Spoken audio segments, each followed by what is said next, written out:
Marino's heart knew the truth. It was her voice, her grace, the very eyes he had mourned standing right in front of him. But there was a terrifying reality: the woman in his arms should have been nothing but dust and bone by now. Thank you for joining us here at the Tale Trails. We truly appreciate you spending your time with us today. Before we dive into our story, we'd love to know where you are tuning in from. Drop your location in the comments or chat. It's always amazing to see how far our trails reach. It all began when Marino met Isabella at a dance in a neighboring town. He was captivated by her natural beauty and her grace on the dance floor. Though shy, Marino gathered the courage to speak to her. He asked her to dance, and she graciously accepted. The night ended happily, and they bid each other farewell after the festivities. Before parting ways, Marino asked how they might meet again. A week passed. Marino had just finished plowing the rice field when he was startled by a voice behind him. "How are you? You look tired," said Isabella, approaching him with a smile while holding a basket of food. "I learned that you plow and plant in this area. I thought of bringing you food in case you were hungry," she said, laying out the dishes she had brought. From there, a deep understanding grew between the two. They met frequently at the place where Marino planted. Marino's admiration and fascination for the maiden never wavered. She was incredibly caring, beautiful, and her laughter was like music to his ears. After a month, Marino confessed his love.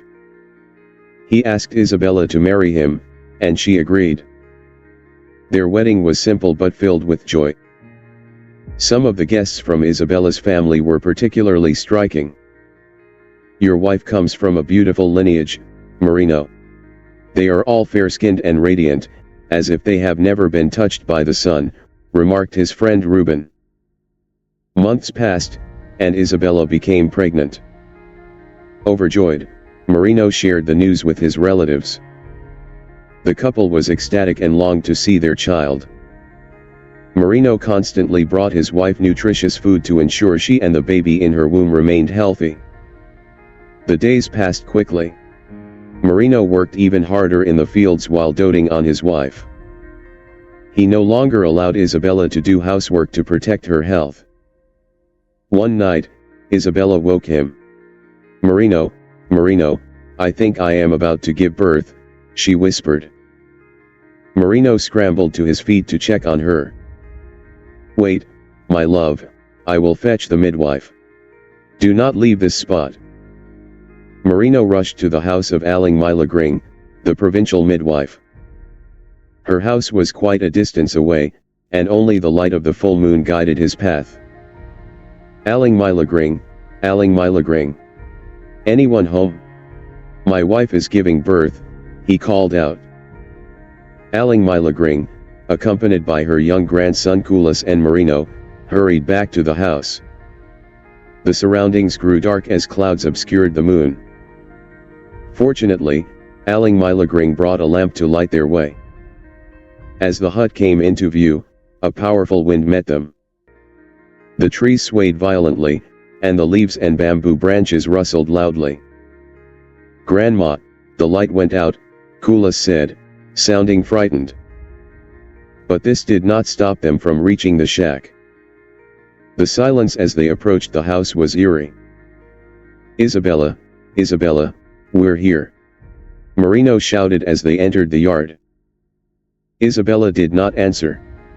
There was no woman screaming or moaning in the throes of labor. The only thing that broke the silence of the night was the cry of a baby as they stepped inside. "Ooh-ha! Ooh-ha! Ooh-ha!" the infant wailed beside Isabella. Its umbilical cord was still attached, and its skin was reddish.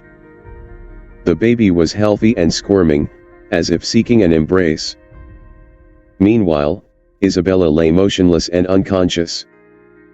"Isabella, Isabella, wake up! What happened to you?" Marino cried out to his wife. Aling Milagring immediately wrapped and cleaned the infant.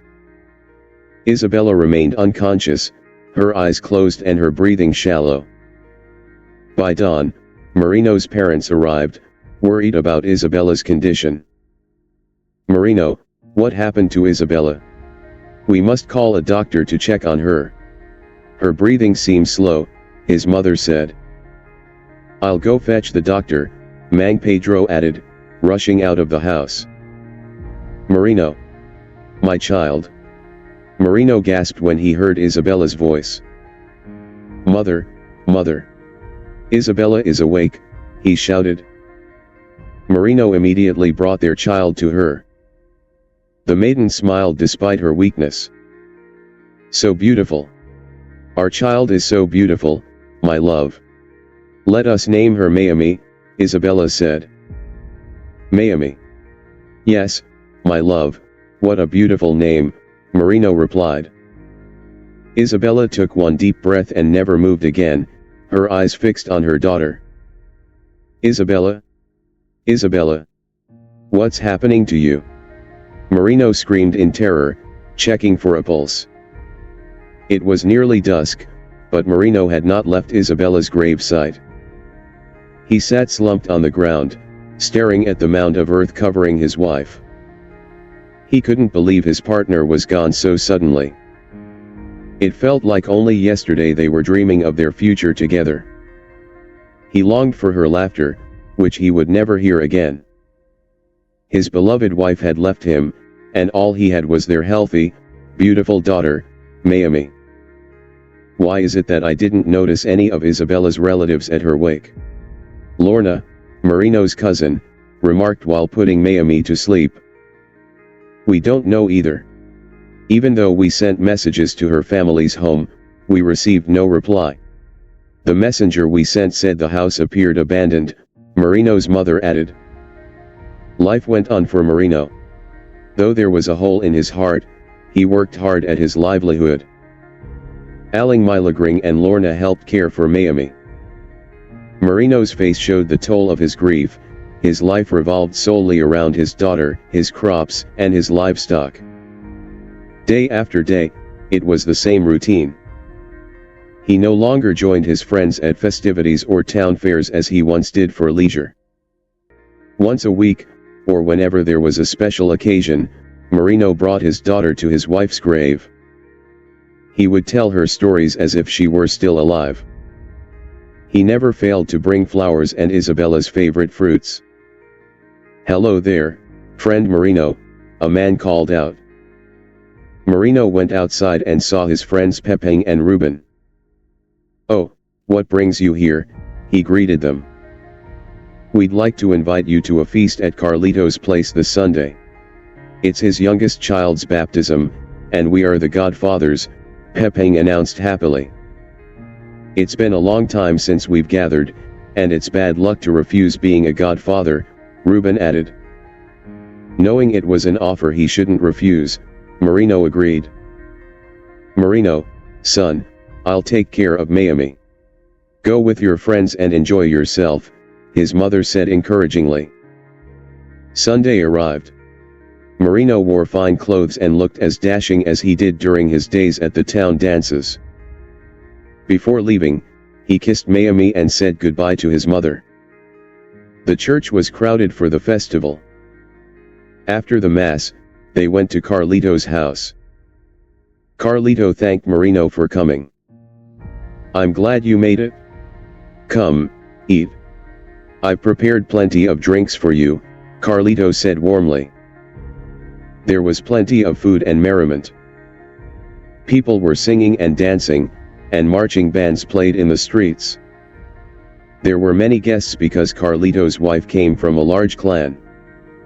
Without realizing it, Marino drank a lot of beer. He was happily swaying and chatting. With every swallow, the taste seemed to change, becoming sweet and delicious, as if he were drinking for the first time without any bitterness.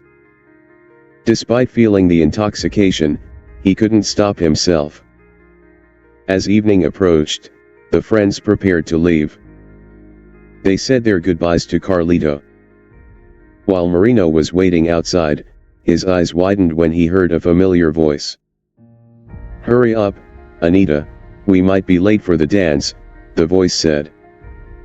"Yes, Elena, I'm coming," the companion replied. He searched for the source of the voice. "Isabella," he whispered. He couldn't look away, unable to believe what he was seeing. "Friend, let's go, we're ready," Ruben said, tapping him on the shoulder, breaking his gaze. The spirit of the alcohol suddenly vanished from Marino's body. The world, which had been spinning, was replaced by a sharp focus on the woman walking away. He couldn't be mistaken. The posture, the sway of her walk, and that voice belonged to Isabella. But how? She had long been laid to rest beneath the earth. Out of shock and fear, Marino hurried home. He couldn't sleep that night. The woman's voice echoed repeatedly in his ears. The next day, he felt out of sorts while plowing. His mind was left back at Carlito's house. After a few days, Marino could no longer contain his curiosity. He returned to the other town to visit Carlito. "Friend Carlito," Marino began, "at the baptism, I saw a woman. Her companion called her Elena. Where are they from? Were they your guests?" Carlito frowned. "Ah, she's probably one of my wife's visiting relatives.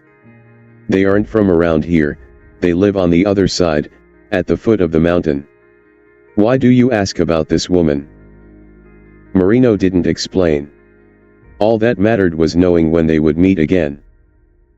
He learned there would be another grand dance next month for the feast of the village patron saint. The night of the dance arrived. Wearing his best clothes, Marino went alone. The music was loud and the banners were colorful, but his eyes were fixed only on the entrance. There, under the colorful lights, he saw the woman again. She was wearing a white baroti saya, appearing to glow amidst the crowd. He didn't hesitate. He approached the woman and held her arm, his hands trembling. "Isabella. My love," Marino whispered, his eyes wet with tears. The woman stopped dancing and slowly turned to face him. That face, the eyes, the nose, the lips, was exactly Isabella's face. But there was no hint of recognition in her eyes. Her gaze was cold. "Who are you? And why are you calling me by that name?" she asked. "Isabella, it's me. Marino. Your husband," he pleaded. The woman's brow furrowed slightly as she slowly withdrew her arm. "You are mistaken, sir, I do not know any Isabella. I am Elena." Marino's world felt like it was collapsing. "Elena? But how could you be Elena? You look exactly like her. Your voice. Many people look alike in this world, but my name is Elena and I am from the mountains." "This is my first time in this town," the woman said firmly before turning back to join her friends, leaving Marino standing in the middle of the dance floor, confused and grieving once more. One afternoon, Marino was walking home from the fields when he crossed paths with Aling Milagring. "Marino, you seem troubled. Are you all right?" the old woman asked. "Thank you for asking, but the truth is, I haven't been at peace for days now," Marino replied. He mentioned to Aling Milagring what had been bothering his mind, so she invited him to her humble hut, and there, she began to tell the story. In the midst of Marino's confusion, he was approached by Aling Milagring, the old midwife who had delivered Isabella's child years ago. She pulled him into a corner, far from the noise of the dance.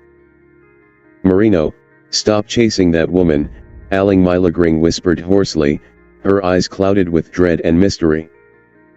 "The night Mayumi was born, I already knew something was wrong. The child Isabella brought into this world was not human and neither was your wife." Marino was in disbelief. "What are you saying, Aling Milagring? Isabella is my love. She is human. Listen to me, the old woman continued. The Elena you saw is not just a look-alike. She is the spirit that took Isabella. If you don't believe me, go to the cemetery on the night of the full moon. Dig up Isabella's grave and pour salt into the coffin.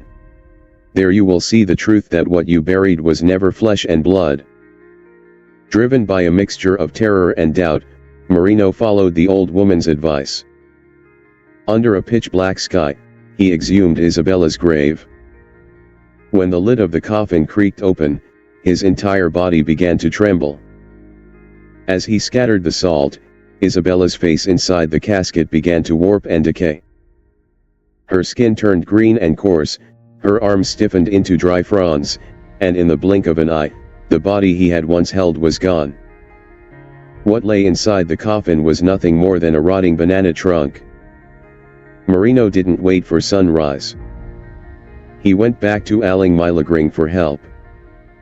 Aling Milagring, if Elena is Isabella, how can I get her back? How can I make her admit the truth? Marino, the old woman warned, the Encantos do not give up easily. If you go into their territory, you must be prepared. Salt is a protection, but true love is the only thing that can break their magic. Aling Milagring gave Marino a small bottle of oil mixed with various roots and leaves. Anoint your eyes with this when you see her again. You will see her true form and the world she stands in. Marino traveled to the foot of the mountain, to the place Carlito had described. When he arrived at a lush bale tree surrounded by wildflowers, he felt a strange chill. There, he saw Elena or Isabella sitting alone on a rock, as if waiting. Elena! Marino called. The woman turned, her eyes seemingly glowing with an unusual color. Why do you keep following me, sir? I told you, I am not the one you seek. Marino didn't answer. He immediately rubbed Aling Milagring's oil onto his eyes. In a blink, the surroundings changed. The dry earth became a grand palace made of gold and crystal. The surrounding trees became tall, pale guardians. And Elena. He saw a thin silver chain tied to her foot, originating from the roots of the massive tree. Isabella, I know your secret now, Marino said firmly. They took you, but I am here to take you back. Elena's form shifted. The coldness on her face was replaced by intense fear and sadness. Marino? You can see me? Run. You shouldn't be here. If my father, the king of this land, finds out you discovered our secret, you will never leave. I am not leaving without you, and without the mother of Mayumi, Marino answered, taking out a sack of salt and his machete. Suddenly, the earth shook. A tall man with a crown made of sharp vines appeared before Marino. It was the king of the Encantos. Daring mortal, his voice thundered. My daughter made a mistake falling in love with one like you. Now that you know the truth, you have a choice, stay here as our slave, or die before your wife. Suddenly, the surroundings lit up with a golden light from out of nowhere. In the middle of the grand palace of the spirits, the child Mayumi appeared. She was not carried by Aling Milagring or her grandmother, the child had come on her own, appearing to float in the air as her small feet lightly touched the flower petals. The king's eyes widened. His sharp crown seemed to tremble. The child of mixed blood, the king whispered, and for the first time, fear resonated in his voice.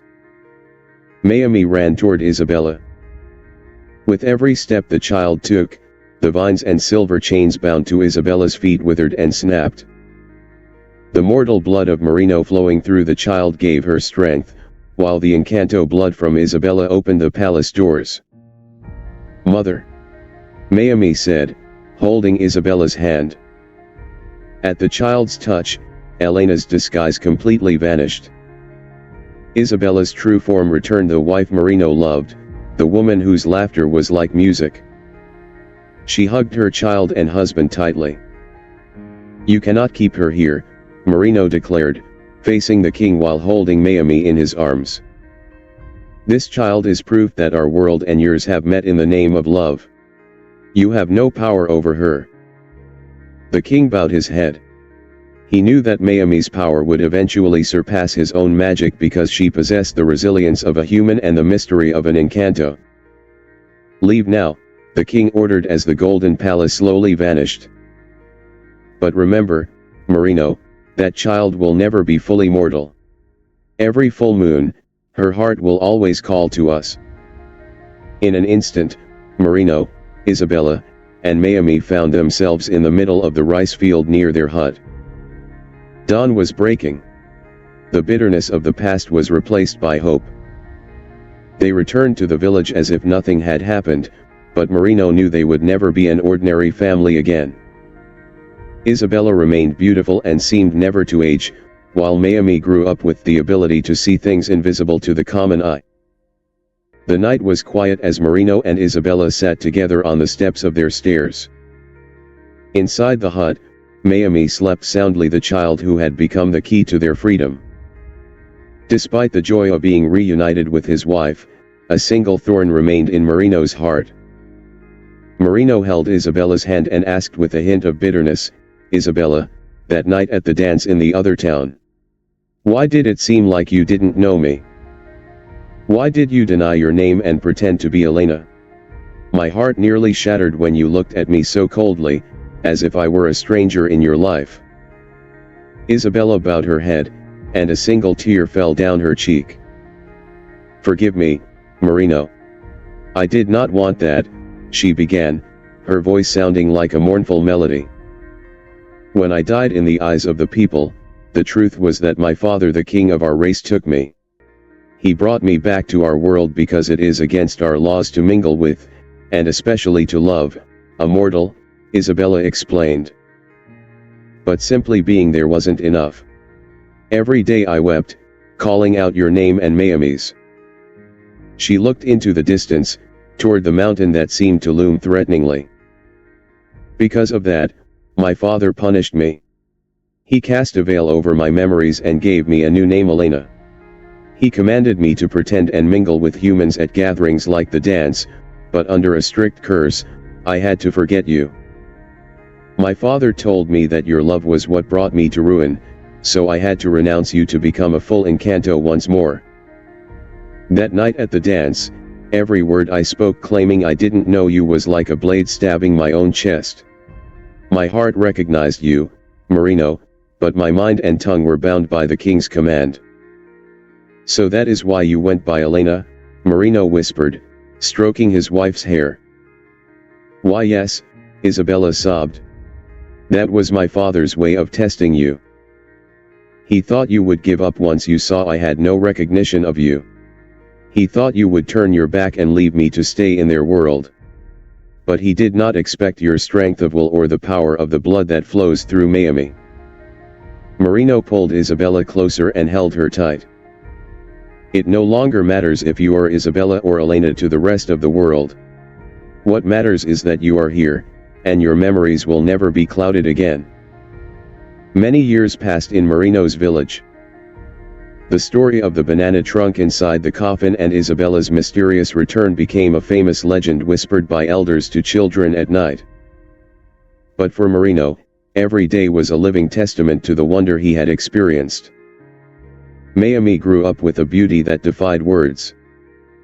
Her skin seemed to glow even under the hottest sun, and her eyes were the color of the sea and the forest, changing depending on her mood. Mayumi's upbringing was not easy. As she grew older, she discovered her special abilities. Healing, with just a touch of her small hands, withered crops would regain life and the sick in their village would be cured. Communication with nature, she was often seen talking to the wind, or wild birds would perch on her shoulder as if bringing news from the other world. The shield, whenever strong typhoons hit, their village was always safe. People claimed to see a golden light enveloping the entire town, Mayumi's protection. Isabella remained by Marino's side, though she never aged. They lived quietly at the foot of the mountain. Every full moon, Mayumi would go to the great bale tree. There, she would leave offerings of flowers and fruit, not as worship to the spirits, but as a sign of peace between the two races. The king of the Encantos never again tried to reclaim Isabella. He knew that as long as Mayumi lived, the two worlds had a bridge connecting them, a bridge built on the true love of a mortal and the magic of a fairy. When the time came for Marino to be taken by old age, he felt no fear. With his final breath, he saw Isabella smiling and Mayumi holding a light. Since then, the couple was never seen in their hut again. But the farmers in the village believe that even now, Mayumi remains in the mountains. She is the beautiful woman who gives food to lost travelers and the guardian spirit who ensures a bountiful harvest on the land her father loved. Do you believe in the unseen? There are entities drifting in the shadows of our world that defy explanation. If you've ever had a brush with the paranormal, we want to hear your story in the comments. Thank you for wandering down this trail with us today. If you enjoyed this journey, be sure to subscribe and click the notification bell to ensure you never miss a new legend. Do you have a tale that needs to be told? Send your stories to our Facebook page or via email. We would be honored to bring your journey to light for the rest of the world.